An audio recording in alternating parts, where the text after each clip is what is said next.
Okay, so good afternoon, ladies and gentlemen. It's great to sit here and listen to all the local authorities and health service representatives. And I have the great privilege of representing the world of business today and what we've been doing over the last year.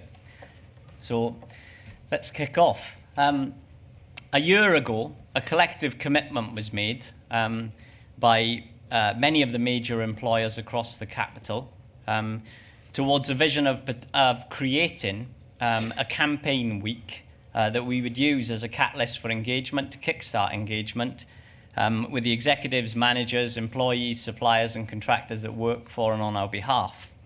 And I really do applaud the dedication and commitment of the group of representatives I have the real privilege in chairing the last year, who've largely been involved in developing this campaign.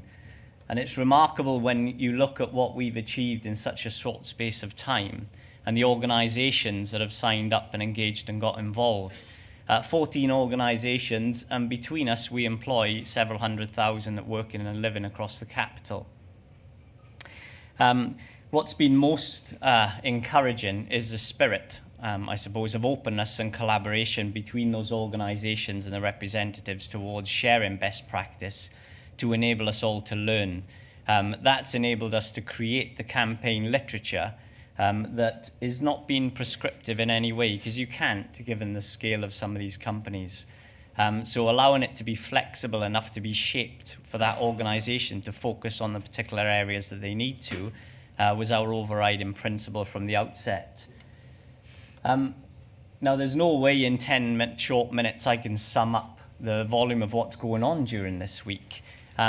There's a small few examples of what's happening there, but the principles are very important. So founded around workplace wellbeing and wider community, we have a plethora of literature and documentation that's been developed to support managers and employees in each organisation.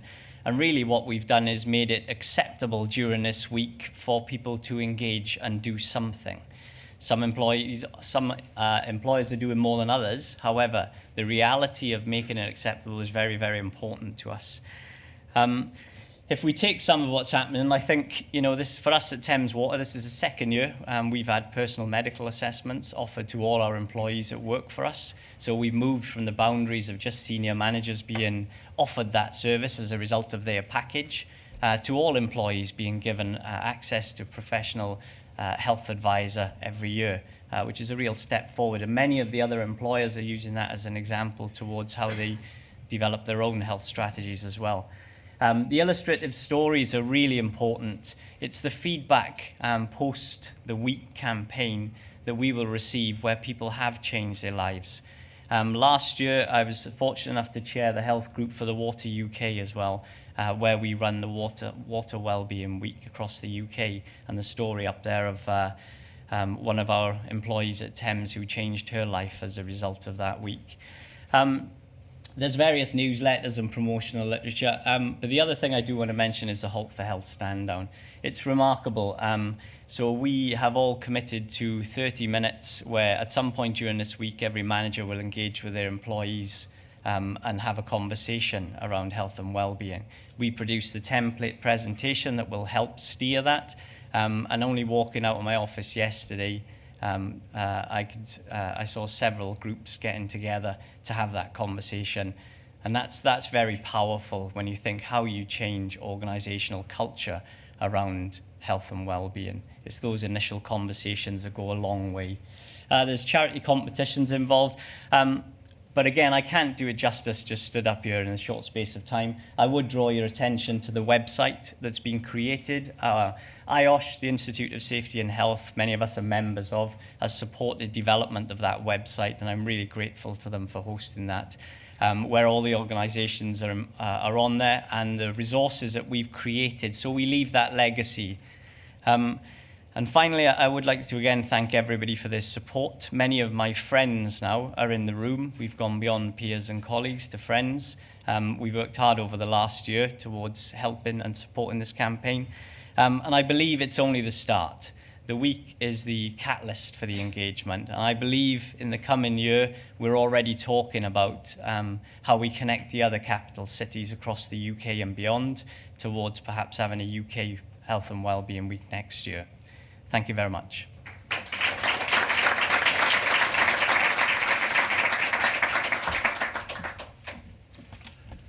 Good afternoon. Thanks for your time. My name is Mike Diamond. I represent Imperial Health and Wellbeing for the Imperial NHS Trust. I'm here with Nicola Bullen, who's the Assistant Director. We've done the slide formatting how it's gone in the last 12 months, well 11 really, and how we're looking at we're going to go forward in the near future. I'm starting with a really drab slide, and I apologise. This structure is, I don't even think it's 11 months old. And it's already looking obsolete. That's how quick the wellbeing agenda is morphing and changing in our trust. The traditional aspect, the occupational health, is in the bottom left. The top left-hand side is Contact, which is our mental health service. They do an awful lot around counselling, a lot of mediation, stress management courses, and more with the wellbeing strategy, we're doing mindfulness courses, and that is being led by those people there. The right-hand side is, well, wellbeing. That's me. And these are the things where we're trying to possibly look at more proactive, preventative. We're trying to stop people going over to the left. However, what we think is, with the new structure, and we're thinking long and hard, what we've got to do is look at better ways in which we can cross-refer. So people come into occupational health, people with an occupational health can then refer into wellbeing services. We're getting some fantastic help from Contact regarding things like yoga and mindfulness when they come in for counselling. And we think as we move forward, it's not just referrals within the trust of the department, it's how we can possibly better inform other authorities and GPs. This is what we've done so far. What's interesting about what we've done in the last 12 to 18 months, it's all staff. It's all staff influenced. This is more or less 100% from the staff, what they've wanted. I got involved at the top with the weight management project, which didn't exactly go to plan. But what I didn't anticipate was the sheer level of engagement we got with staff. And that's one of the messages I think I want to walk away with. It's the engagement. If you're not engaging, and I think, as John mentioned, if we're not collaborating strongly, it's going to fall on its face. Talking about the numbers, physio, we've got roughly 40 people a month going through, 97% plus positive feedback, and what we are getting is even higher figures that when it was caught, if it wasn't caught around that time, it was going to get worse later on. So we see that we definitely think from a musculoskeletal point of view, we've stopped a sickness absence case there. We have 180 people participating monthly in yoga, 18 classes a week. And again, you can see some of the logos. This is all in collaboration with external providers. Walking's quite an interesting one. We have 1 walk a month in the winter, 2 in the summer months. 200 plus people are members, and we routinely get 30 plus people turn up on a Saturday. And it's getting so big that we're actually looking at agents within the trust who are going to start becoming walk leaders, so we can have more than one walk going on at any one time.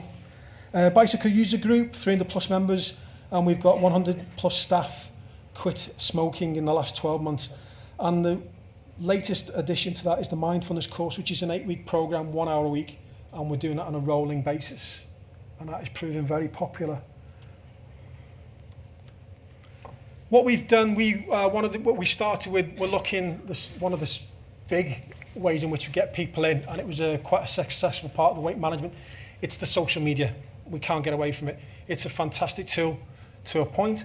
We have a standalone website, which gives us quite a lot of autonomy around what commercial apps and technology we can get to fit with that. So in talks, we're collaborating strongly with Imperial University on how we can study around health and fitness trackers, sleep quality, shift workers, hard to reach members of staff.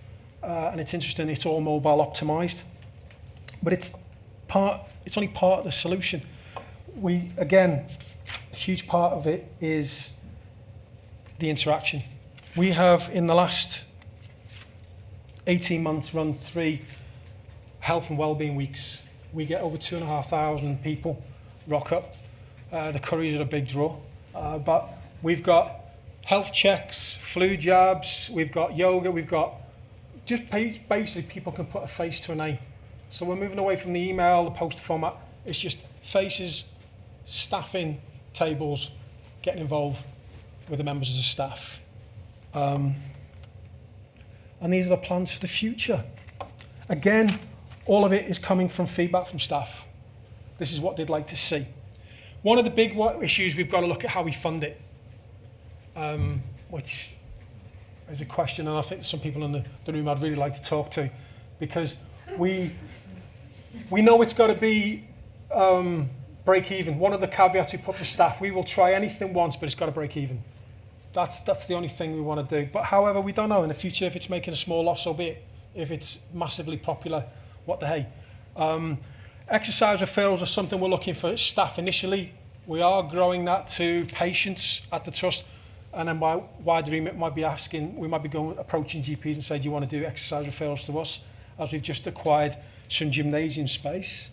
We know there's further development for social media, and again, that's collaboration with the companies in question and with the university, because we think we've got to study this long and hard, because as you know, the NHS has some quite unique issues regarding the workplace, the job at hand, and the well-being involved.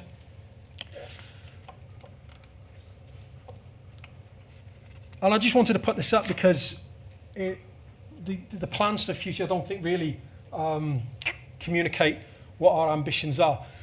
We want to create a wellbeing community providing you, our staff, with the motivation to take positive action on your own health and well-being. And this is our ambitions. I think John made a fantastic point before. We know it's community-based and it's going to be community-led. It's not us dictating, it's not ideas that come in isolation. We find that is a key part of the engagement. They come to us, then we put it back in and say, well, you've asked, this is what we put in for you. We need a highly engaging team. One of the things we've got to do is actually staff wellbeing. It's getting so big that we know it's going to become a department in its own right. But the big one is collaboration outside of the trust and shared learning. We can acquire knowledge through studies, through tracking, attendance, behavioural changes, all that good stuff. We can survey, but if it's all that information can be shared and to the benefit of others, why aren't we doing that? And also, if people can help us, fantastic. Surely we can't generate all the ideas ourselves. And a great integrated patient referral pathway. One of the ambitions is we have a huge issue with people coming into the trust, and there's aspects of wellbeing we identified, they've got to go back to the GP. Well, why can't we just refer them straight through and do things within the trust itself? Thanks very much for your time.